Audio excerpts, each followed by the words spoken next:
Vamos a hacer lugar a un tema que nos interpela particularmente como riocuartenses. Sí, estamos dentro de la columna Derecho en el Aire. Está ya en el estudio el abogado Gustavo Dobis y vamos a hablar de la causa Gutiérrez, que ya fue elevada a juicio, pero espera la fecha de inicio para que esto se concrete. Y este fue un reclamo que ocupó ayer nuestras calles. Hay que decir que en todas partes del país la marcha de ayer fue multitudinaria. Acá en Río Cuarto no fue la excepción, y uno de los reclamos era precisamente que haya una fecha de inicio para el juicio de la causa Gutiérrez. Pero para poder conocer acerca de esta causa, estamos con, ya dije, nuestro columnista Gustavo Dobis, que además es parte de la querella. Gustavo, ¿cómo estás? Bienvenido, buenos días. ¿Qué tal? Buen día, Susi, buen día. Y la verdad que después de un día tan movilizador como ayer, lleno de esperanzas y con situaciones contradictorias, con sentimientos contradictorios. Por un lado, la tristeza de lo que pasó, y por otro lado, la alegría de que se conserva la memoria. Realmente hubo mucha gente que salió a la calle, que en Río Cuarto ya es un dato importante porque somos bastante fresquitos de Bastante, corazón. sí, tal cual. Así que ese ya es un dato importante en esta ciudad, pero bueno, no fue solamente en nuestra ciudad. Las postales que ha dejado el día de ayer, impresionante, y que es algo particularmente con mucho significado por el contexto en que estamos viviendo. No sé si vieron el video que emitió el gobierno nacional. No, yo no lo vi, no lo vi. La Yo lo verdad empecé, que no lo terminé, sí. pero hay un intento de negar lo que sucedió, de De desvirtuar desvirtuarlo. la discusión real, digamos.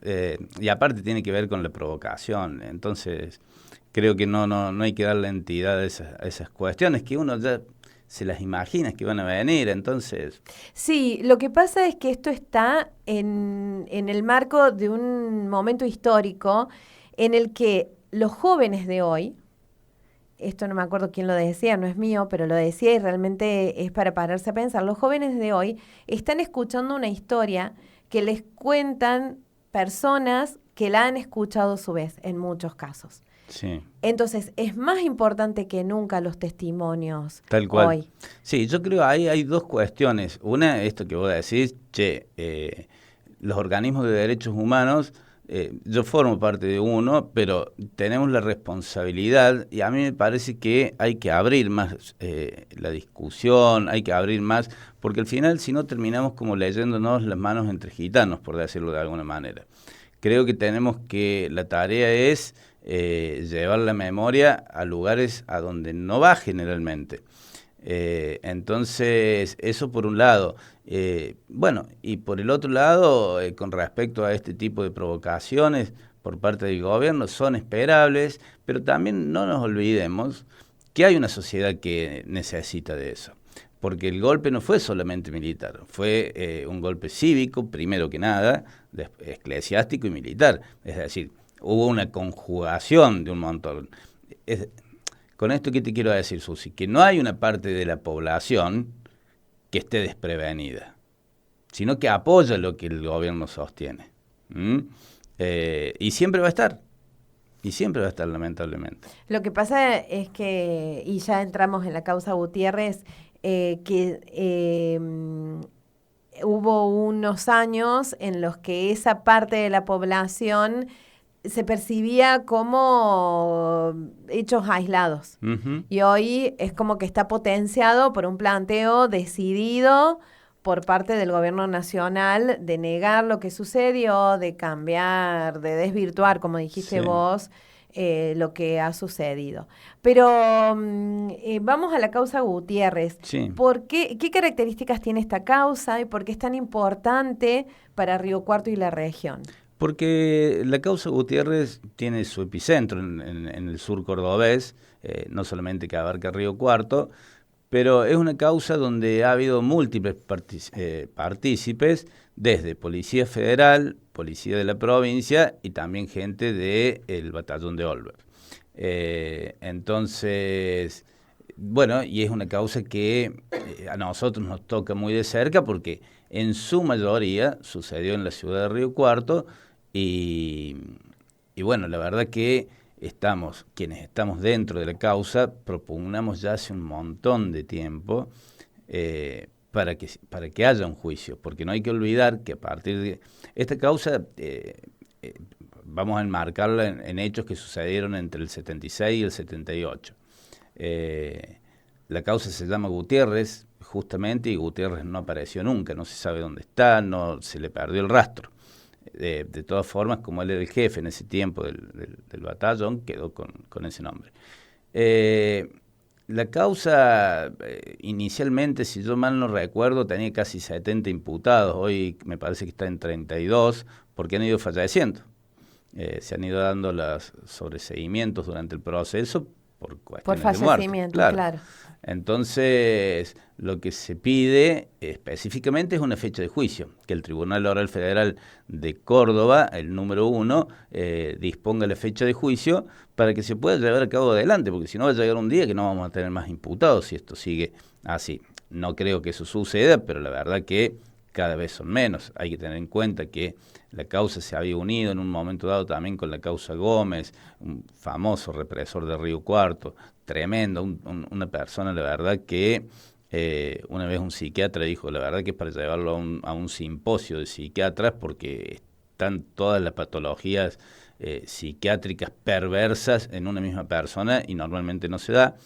De todas formas, bueno, eso es lo que queremos, que no quede en la impunidad de la muerte, sino que por lo menos las víctimas de aquellas personas, o los familiares en su caso, puedan ver la condena en la cara de estos represores.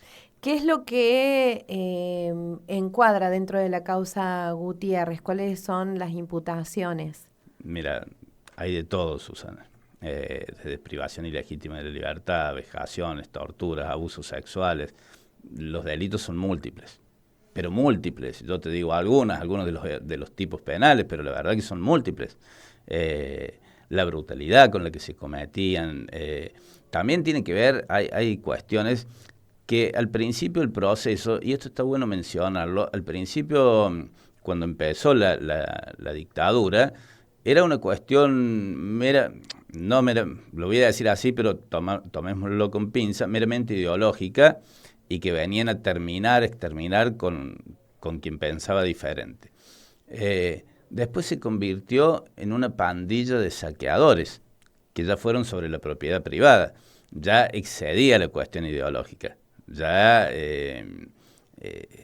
la idea también era hacerse de dinero, apropiándose de los bienes de las personas que estaban detenidas, desaparecidas. Escuchaba en un podcast una sobreviviente y hablaba precisamente de esto, de que las violaciones, sí, también porque si vos suponte que lo entendieras de esta manera, que las detenciones y todo esto se producía en un marco de supuestos enemigos que identificaba el Estado, ¿no? ¿Qué lugar? Bueno, es que no hay lugar ni para la tortura, ni para nada de eso, pero ¿qué lugar las violaciones? Pero supongamos, ¿cómo explicás las violaciones? Es que ahí está, cuando pasa una barbarie, a la barbarie la constituye un sinnúmero de situaciones que son inexplicables para la condición humana. Para los monstruos, no son inexplicables. Pero ¿cuándo se produce la desaparición de Gutiérrez? ¿Cuándo deja de estar en el radar? Mira, yo la verdad que no lo tengo tan claro porque la causa tomó impulso hará unos años y ya Gutiérrez no estaba. Lo último que se sabe es que anduvo por Tucumán y después la verdad que no se sabe más nada. Ya debe estar fallecido Gutiérrez por una cuestión de edad, intuyo yo. Pero la verdad que nunca no se dio con el paradero. Pero Gutiérrez es como ya quedó como el nombre de la causa. Tengamos en cuenta que hay un montón de otros imputados ahí, pero bueno. ¿Por qué se separó de la causa Gómez? No, es que había empezado primero la causa Gómez. Sí. La causa Gómez era mucho más amplia. Y después se volvió O sea, a fue juntar. positivo que se... Y lo que pasa es que contemporáneamente, temporalmente, eran causas que habían iniciado de manera distinta. Desde la APDH, que los chicos de la APDH me invitaron a participar y formar parte de la organización. Nos constituimos en querellante en la causa Gómez y también en la causa Gutiérrez con Musolón, que es quien te mencionaba hace un rato. Pero bueno, eran dos causas que iban en paralelo. Pero al tener conexidad entre ambas, en un momento dado se unificaron. Sí. Ahora no, ahora cada una... Sí, ahora han tenido puntos de contacto y están, no me acuerdo el nombre, si es Villalba, la otra causa, pero están viendo de unificarlas también. Por todo lo que significa la cuestión logística, el tema del juicio, imagínate, sus juicios son bastante largos, y hay que darle un corte a esto también.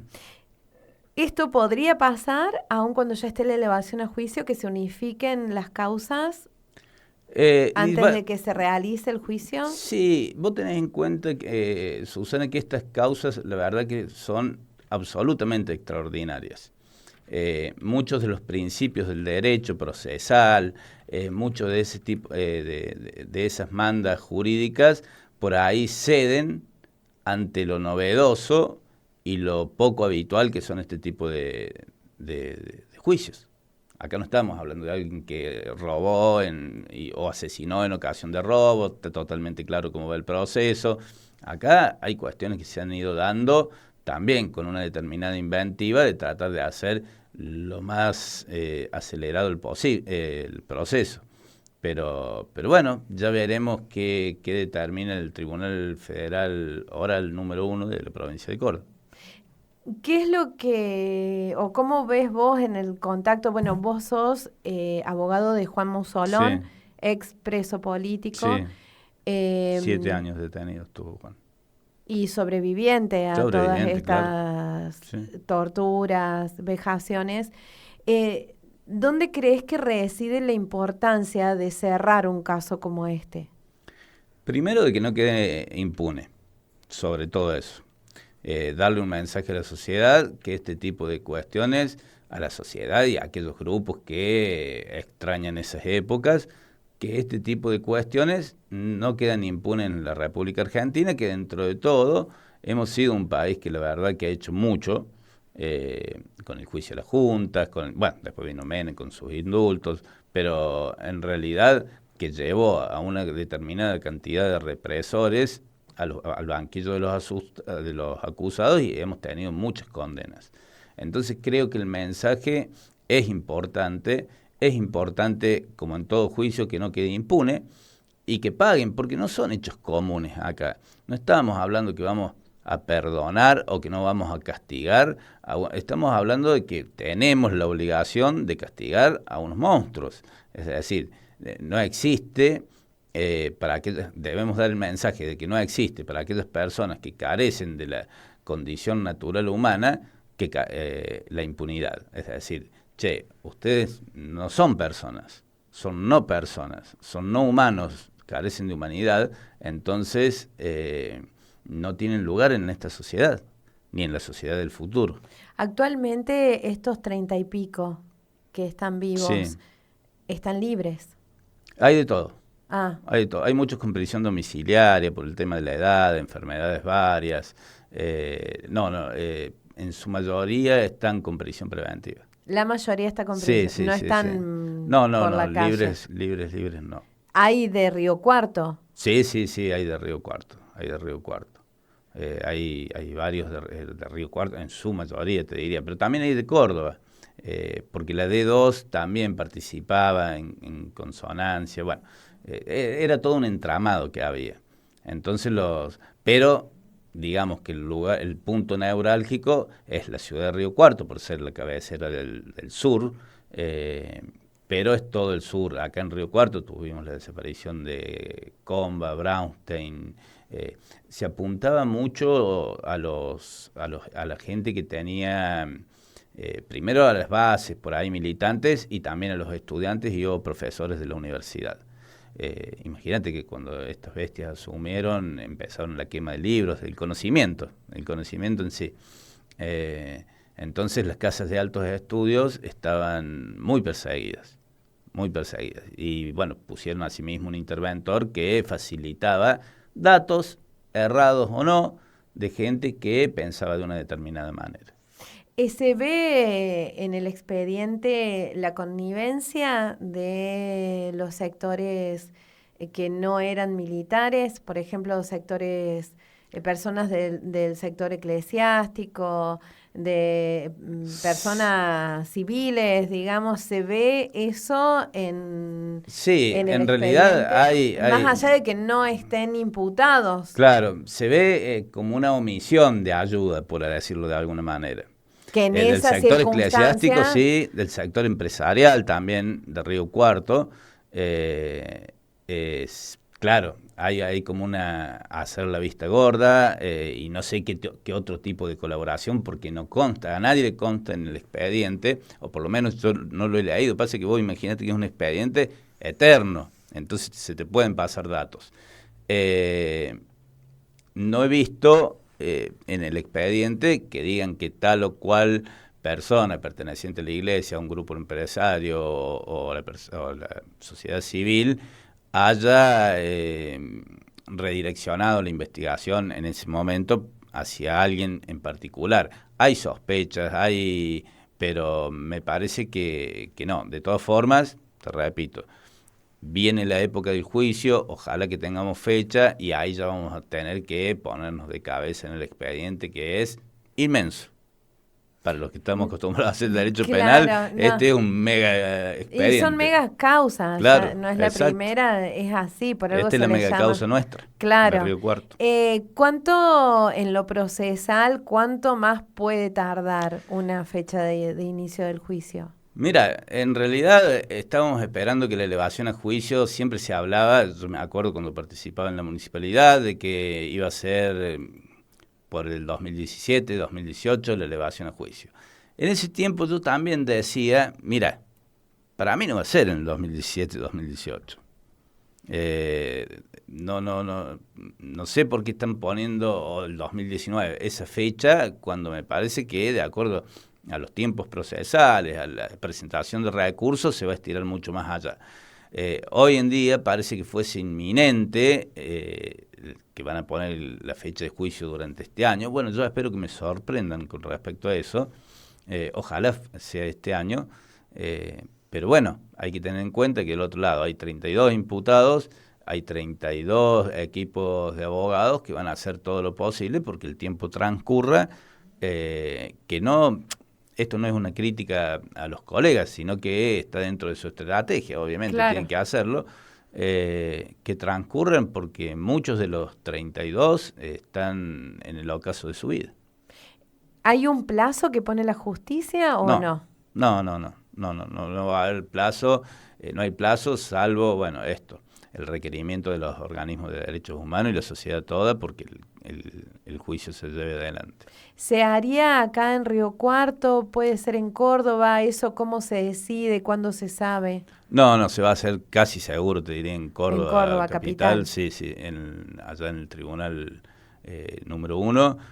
Sí se ha pedido a veces intervención al juzgado federal de Río Cuarto por una cuestión para no trasladar personas, tomar testimonios, por ahí se han hecho videollamadas, bueno, pero no, el juicio se va a llevar en Córdoba capital. ¿Qué te impactó a vos de todo lo que has trabajado en este marco, el vínculo en ese sentido con Juan? ¿Qué es lo que más te impactó? Mira, fueron muchas cosas, inclusive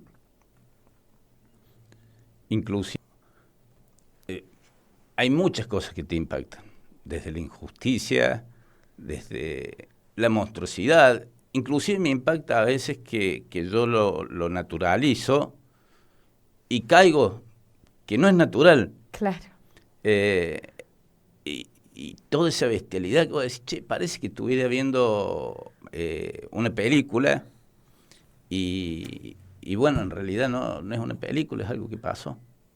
Es algo que pasó. También La Perla, yo leí el expediente de La Perla y la verdad que, che, ¿qué le pasa por la cabeza a una persona que lleva adelante esto? No podés entenderlo. Sí. No, Menos es mal inentendible. que uno no puede entenderlo, sí. pero sí es muy difícil de procesar, por eso tampoco se entiende todo este negacionismo que existe, porque realmente vos escuchás cualquiera de los testimonios, cualquiera que escuches, es imposible salir indemne de eso. Claro, imposible. porque son historias reales, con personas de carne y hueso que tenés, en este caso, además, que las cruzas todos los días y que vivieron semejante tormento a manos de otras personas, que vos hablas de monstruos, pero en realidad son personas. Mal que nos pese. Mal que nos pese. Son personas que han hecho su vida, han tenido vínculos, han llevado y que incluso siguen con el cinismo de no hablar, de no aportar claridad y no dar un poco de alivio a las familias que todavía esperan respuestas. Hasta ese nivel llega el cinismo y uno no lo puede entender. Sí, tal cual. Hay muchos hechos. Yo recién me quebraba un poco porque en realidad me acordaba de... Vos me preguntabas cuál. Y hay un montón. Es decir, si yo me pusiera a contarte de cada testimonial, es una brutalidad. Historia de hermanos de 16 y 17 años. Ese es el que más me marcó, pero en La Perla eso. Y siempre es como... dos hermanitos de 16 y 17 años, vos decís, che, 16 y 17 años eran estudiantes, pertenecían a la Juventud Peronista, pero no era que andaban con una ametralladora, era porque simplemente militaban. Pero bueno, como ese caso, hay un montón y la verdad que se merecen, por ejemplo, estos chicos no aparecieron más, se merecen ni siquiera una reparación, se merecen porque no hay reparación posible, se merecen que los represores paguen por lo que hicieron y que la sociedad que por ahí los apoya entienda que eso está mal, simplemente. De eso se trata cuando hay justicia, ¿no? Exacto. Que eso es lo que uno está pidiendo. Gustavo, muchísimas gracias. No, gracias a vos. Muchísimas gracias. Ojalá que, a vos te tenemos todos los miércoles, pero que en uno de estos miércoles vengas con que hay una fecha de inicio y entonces podamos estar hablando del caso, pero desde otro lugar. El que nos merecemos todos como sociedad. Gracias, Gustavo. No, gracias a vos, Susi.